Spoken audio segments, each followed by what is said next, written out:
ज्या buses regular पुरवठा करणाऱ्या कंपन्या आहेत त्यांना आम्ही असं सांगितलं की ह्या सगळ्या स्मार्ट बसेस आम्हाला हव्यात, जेणेकरून भविष्यामध्ये कुठल्याही प्रकारची सुरक्षिततेच्या प्रश्न निर्माण होणार नाही.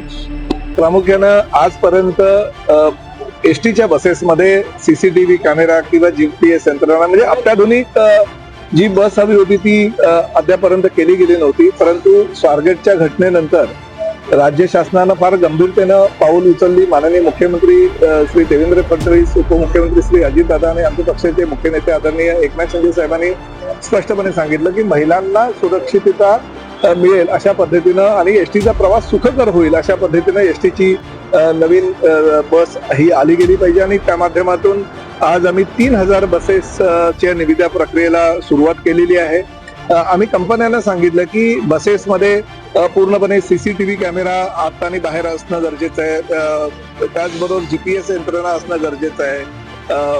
ह्या बस ड्रायव्हरला कधी कधी झोप येते किंवा कधी कधी बस ड्रायव्हर हा दारू पिऊन गाडी चालवायला बसलेलं सुद्धा निदर्शनास आलेलं आहे. तर काही अशा गोष्टी आहे, वायफायच्या सुविधा आहेत त्या एसटी प्रवाशांना बसमध्ये मिळत नाहीत.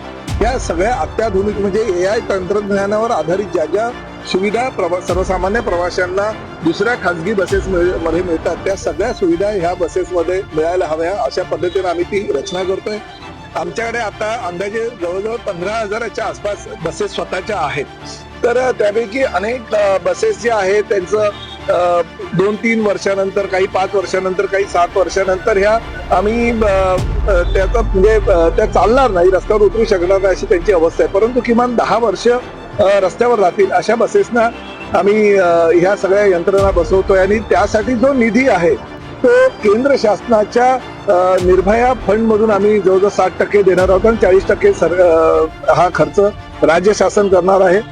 त्या अंदाजे आमच्या 5-1 बसेस होतील ज्या जुन्या आहेत त्या, आणि नवीन आहेत तर ह्या 3000 बसेसना आम्ही त्याच कंपन्यांना कॉन्ट्रॅक्ट देतोय की आम्हाला नवीन बसेस तुम्ही जेव्हा द्याल आम्हाला म्हणजे टाटा कंपनी असू द्या, अशोक लेलँड असू द्या, आयशर असू द्या किंवा अन्य ज्या बसेस रेग्युलर पुरवठा करणाऱ्या कंपन्या आहेत त्यांना आम्ही असं सांगितलं की ह्या सगळ्या स्मार्ट बसेस आम्हाला हवे, जेणेकरून भविष्यामध्ये कुठल्याही प्रकारची सुरक्षिततेच्या प्रश्न निर्माण होणार नाही.